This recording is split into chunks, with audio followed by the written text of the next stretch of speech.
Every summer, we face the same issue here in the Canadian Rockies. It's wildfire season. You've spent months planning this trip, you've booked your hotels, you've figured out Lake Louise and Rain Lake, you've probably spent way too much time trying to understand the shuttle system, and now all you can see is smoke. So you start searching online, you head into a Facebook group. Someone tells you the smoke is terrible, someone else says it's completely fine, and someone is telling you to cancel your trip. And then someone posts a picture taken that same day with blue skies. So now what? Welcome back to the Banff Travel Podcast. I'm your host, Celine Brewer, a local Canmore resident living the mountain life all year long. I help travelers like you plan unforgettable trips to Banff, Lake Louise, Moraine Lake, Jasper, and the Canadian Rockies. I'm so glad you've joined me here today. As many of you know, I just got back from a month of traveling around Indonesia with my family, and I have to say it ended up being one of our top 5 family trips that we've taken. I'm not sure I've even talked about this on the podcast before, but our family loves to travel as much as we can. And the reason we love living in the Canadian Rockies is because we love nature, being active, seeing wildlife. So many of our trips tend to be places where we can experience even more nature and wildlife around the world. Now, this trip in particular was very focused on seeing orangutans, but it ended up being so much more than that. On a side note, another thing I've never really talked about is that we do actually have another site, our familycantravel.com website, if you ever want to follow along with some of our family travels. Anyways, I'm clearly off topic, but while I was away, I started to see the many emails, DMs, and posts about smoke and the wildfires. It made me realize, especially being away, that I never really properly addressed this on the podcast. I sent an email about it in July and briefly touched on it in episode 17 about what to do on a rainy day, but I've never talked specifically about wildfires and smoke. So I'm back. I'm trying to get back into the swing of things, and that's what I'm going to be talking about today. Unfortunately, this has become one of those things that we seem to talk about every summer. And I get so many questions about it. Is Banff on fire? Should we cancel? Are we going to be able to hike? Will we even see the mountains? Should we move our August trip? What about September? The one I get all the time. We're coming in 3 weeks. What's the smoke forecast looking like? So today I want to just talk about all of that. And hopefully by the end of the episode, you'll know what I recommend if you have a Banff trip coming up and are seeing smoke in the forecast. Now, just a disclaimer, I am not a doctor. I am not giving you any kind of medical advice. If you have small children, you have asthma, you have other health-related issues, you should be consulting your doctor if there's any chance you'll be dealing with smoke on your trip. I'm just here to give you some practical advice about conditions and what to expect, and really how to make the best of it. Now, the first point I want to make absolutely clear is just because there's smoke here does not mean that there is a fire nearby. This is the first thing we need to separate. There is a really big difference between wildfire danger and just having some wildfire smoke. If there's an active wildfire affecting Banff or Jasper or somewhere nearby or somewhere that you're planning to visit, that's a completely different situation. If there are evacuations or road closures or actual threat to the community, you need to be following the guidance by, local emergency information or Parks Canada or whoever is giving it based on where those fires are. But that's not really what I'm talking about today. I'm talking about the much more common situation where Banff or Jasper is perfectly safe to visit, but we're getting smoke from a wildfire somewhere else. Now, that fire could be hundreds of kilometers away.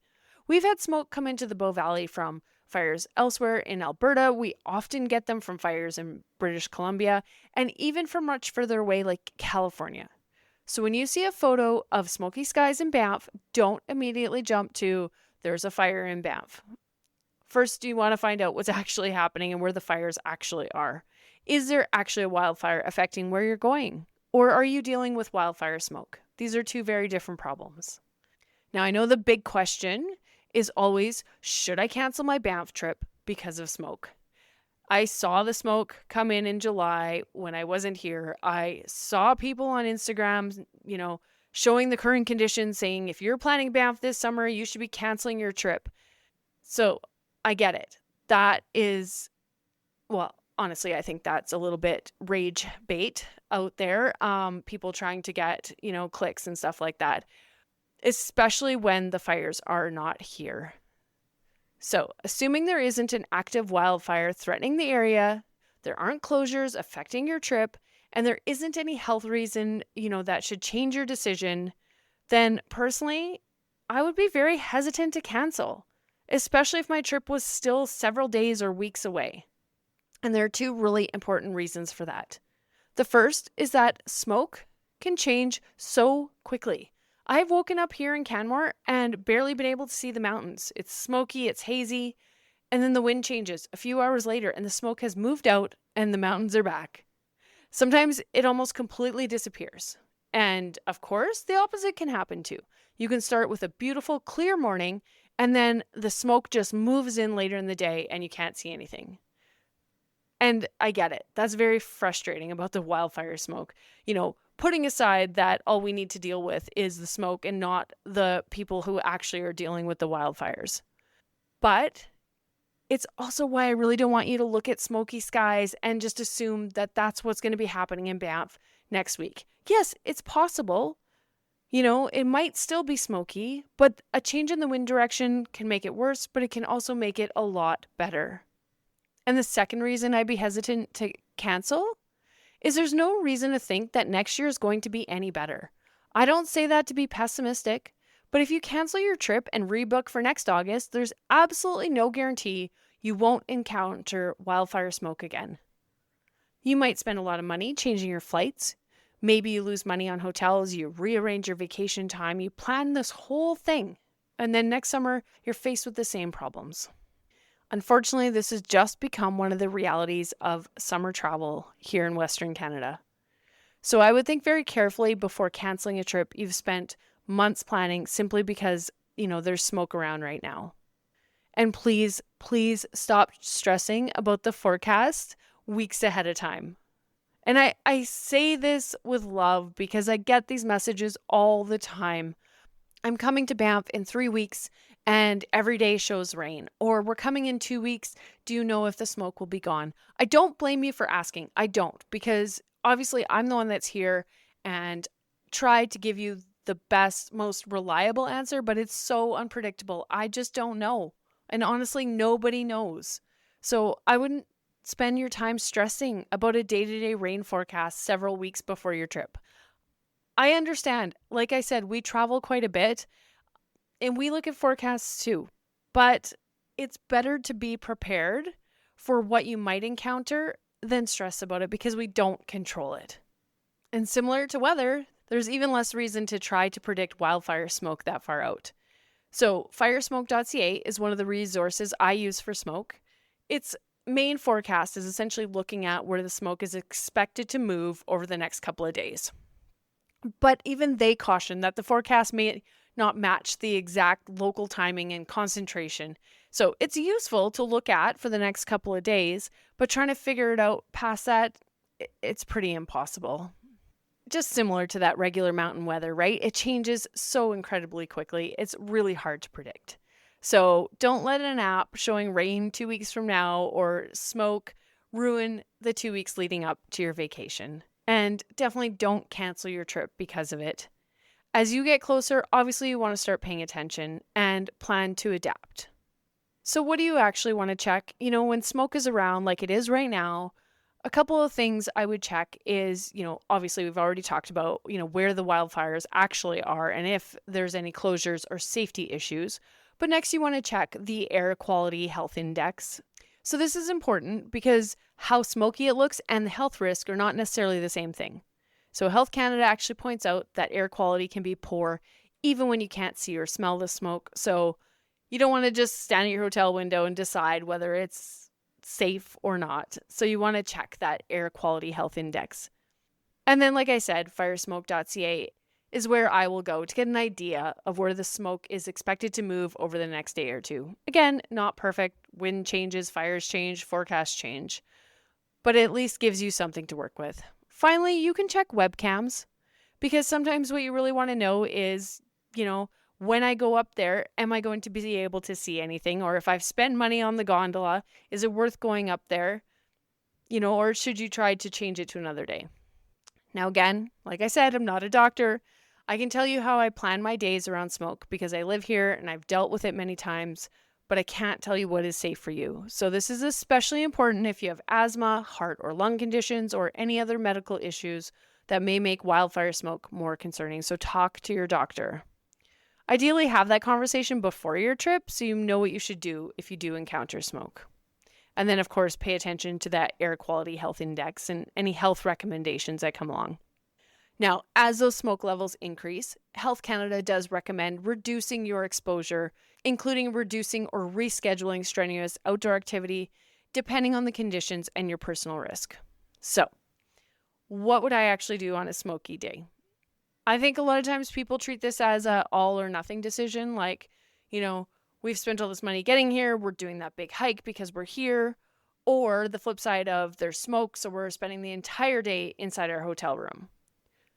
Again, not factoring in any health conditions here, but there is a huge amount of space between those two options, right? One is you could limit your time outside. Maybe this isn't the day for the 8-hour hike, but maybe you go for a shorter walk, something less strenuous, then go inside for lunch, do something indoors for a couple of hours, and then check again. Maybe the conditions you woke up to aren't necessarily as bad at 3 o'clock, so you can mix up your indoor and outdoor time. Like I said, doing something a little less strenuous. So if the air quality health index is telling you to reduce strenuous activity, maybe today isn't the day to climb the mountain. So instead of that big elevation gain, you do something shorter, something easier. Maybe you go into Kananaskis and you do the walk to Troll Falls, or another easy walk where you can still get outside without spending hours breathing hard. So this is where having some flexibility in your itinerary and having some backup options really pays off. You may want to choose activities that don't depend on huge sweeping views. So I think this is the best strategy. If the entire payoff from an activity is standing somewhere and looking at the mountain ranges, stretching off into the distance, maybe save that one for a day later in your trip when things might clear up. But there's so many great experiences that just don't depend on that. Johnston Canyon is an obvious one. You're there for the canyon and the waterfalls. Marble Canyon and the paint pots in Kootenay National Park are another great option. Yes, Marble Canyon does have some beautiful views, but most of the time you're looking down into the canyon at the water. Sundance Canyon in Banff also works. So, you're still having a Canadian Rockies experience. You're still enjoying some of these spectacular places, but you're just focusing on what's right around you rather than what you can see for kilometers and kilometers away. Now, this is my favorite, is try a completely different experience. This might be the perfect excuse to try something that you weren't even considering.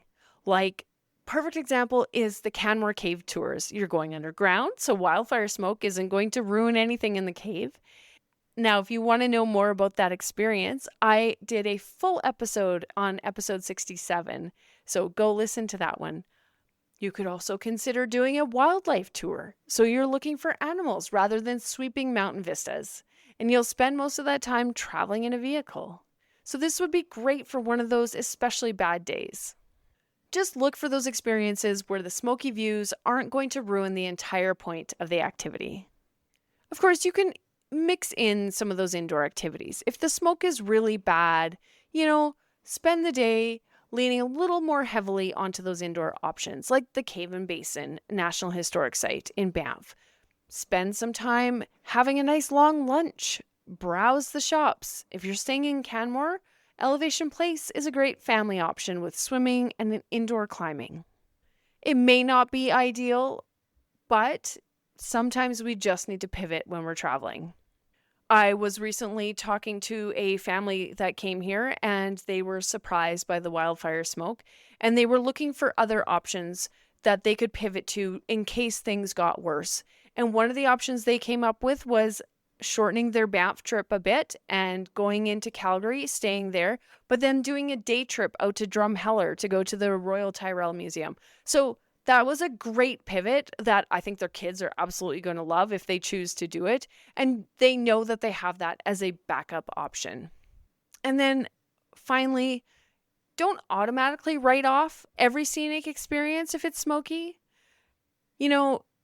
as I'm recording this, I know the wildflowers at Sunshine Meadows are absolutely incredible right now because I was there on Sunday when it was smoky, and I decided to go anyways because, yes, fair enough. I've obviously seen the views before, but I went there for the wildflowers and they were at their peak. In fact, I didn't just do Sunshine Meadows. The next day I also hiked Healy Pass. Again, knowing I wasn't going to get the stunning mountain views that I was hoping for, but I went for the wildflowers. So yes, it was smoky and I lost that distant mountain views. But even if I hadn't seen it before, I was so blown away by the sheer amount of flowers in bloom that it was an incredible experience. And I thoroughly enjoyed it. I went into the summer expecting I was going to miss peak wildflower season because we were gone for all of July. So I was pretty excited about all of that. So just know that even though it may not be exactly the experience that you were hoping for, sometimes it ends up being even better. Some of the questions you can ask yourself is the entire reason I'm doing this activity for the views? If the answer is yes, then yes, maybe move it to another day. Again, no guarantees. But if there's lots to enjoy close up to, it could still be very worthwhile.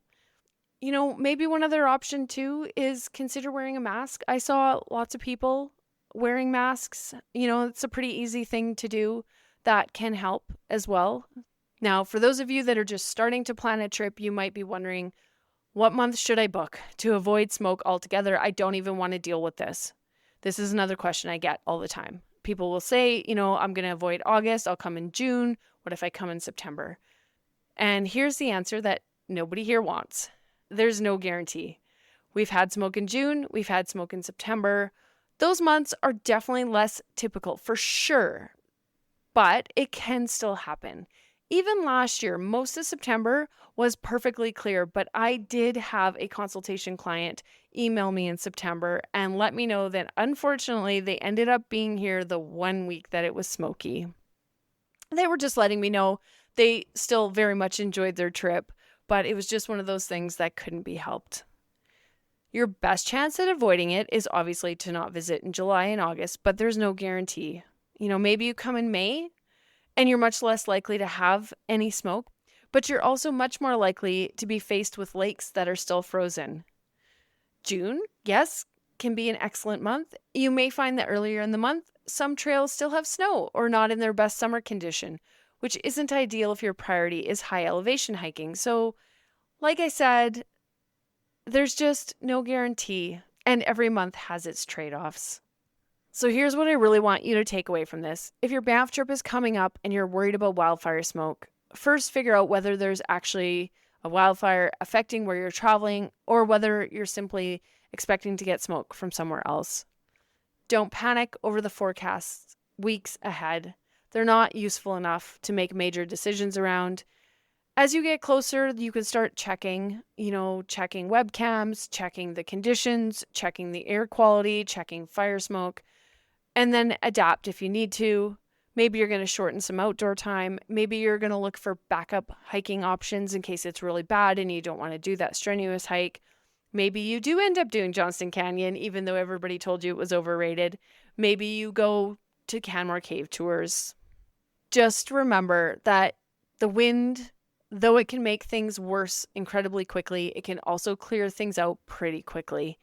So that's one of the biggest reasons I wouldn't panic and cancel an entire trip based on what the conditions look like today. As I'm recording this on August 13th, if you want to know what the conditions look like today, it is not smoky. It is in fact very rainy today. So it was pretty smoky so today's Thursday. So Tuesday was still smoky. It rained a little bit on Wednesday, and then by Wednesday evening, most of it, the smoke had cleared after the rain was done. So that just goes to show it can clear it up pretty quickly. Now, if your trip is coming up and you're listening to this and you're starting to look at your itinerary thinking, I've got everything perfectly planned, but I don't have any backup plans. I've got these big hike plans, but what do I do if I feel like I need to move that? That's something I can help you with. I have started doing quick 15-minute itinerary reviews this summer, and they have been incredibly popular. It's a way that I can help people who have already done a lot of research, but just have a few final questions. They maybe just want to review their itinerary, or they're looking for some backup options just in case. So we can talk about what you've already booked, what's most important to you, what you can move, and any backup options. So a lot of times you don't need an entirely new trip plan. You just need ideas for a good plan B. You can find all my consultation options at banfftravelplanning.com, and I'll put a link to the show notes. You can also find me on Instagram at Travel Banff Canada and send me a message there, and I can give you all of the information for consultations there as well. Now, if you know someone who's coming to Banff this summer and currently obsessively refreshing the smoke forecast, send them this episode. With a little flexibility, I'm certain you or they can still have a pretty amazing trip. Thanks so much for listening to this episode of the Banff Travel Podcast. If you found this episode helpful in your planning, please leave a review. If you have a topic you'd like me to cover, head to banfftravelplanning.com/podcast and send it in. Until next time, happy trip planning, and I'll see you out on the trails.